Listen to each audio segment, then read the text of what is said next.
Inflation is the hottest in the last 30 years. Hi, I'm Beata Bukowski with Fairway Independent Mortgage, coming to you with our weekly economic update. Fed's favorite measure of inflation, the Personal Consumption Expenditures Report, came out last week, showing inflation rising 0.6% in October for an annualized increase from 4.4 to 5%. And again, yes, it is the hottest in the last 30 years. Core inflation, or core numbers, which take away the volatile prices on energy and food, were up 0.4% in October, with the year-over-year increasing from 3.7 to 4.1. Core inflation increased 0.4% in October, and that excludes the volatile or the most volatile prices of food and energy.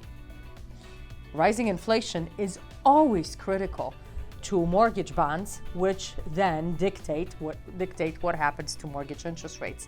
Yes, they are pushing higher.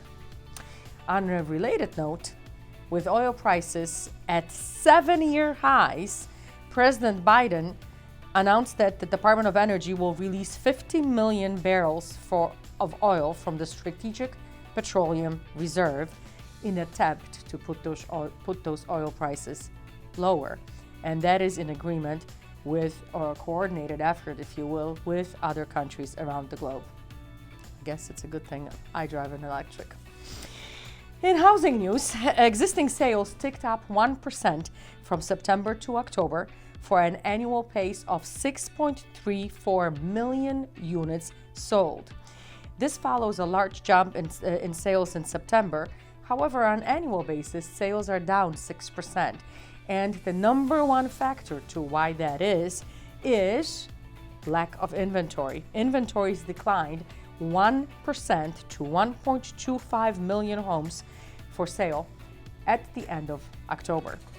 On the new house sales front, purchase contracts for newly constructed properties were also up 0.4% in October at an annual pace of 745,000 units in total. Initial jobless claims have set new records. Lowest unemployment initial, meaning first-time claims, in 50 years. 199,000 new applications for unemployment came in, and right now there is 2.4 million people receiving unemployment benefits, which is down over 750,000 in total. Also of note is to mention that the gross domestic product, the GDP, third quarter showed a slight revision higher from 2% to 2.1%, though this is really pretty anemic considering all of the stimulus money dumped into the economy. Lastly, President Biden has confirmed Jerome Powell to be renominated as a chairman of the Federal Reserve. That's all I had for you today. Beata Bukowski, Fairway Independent Mortgage.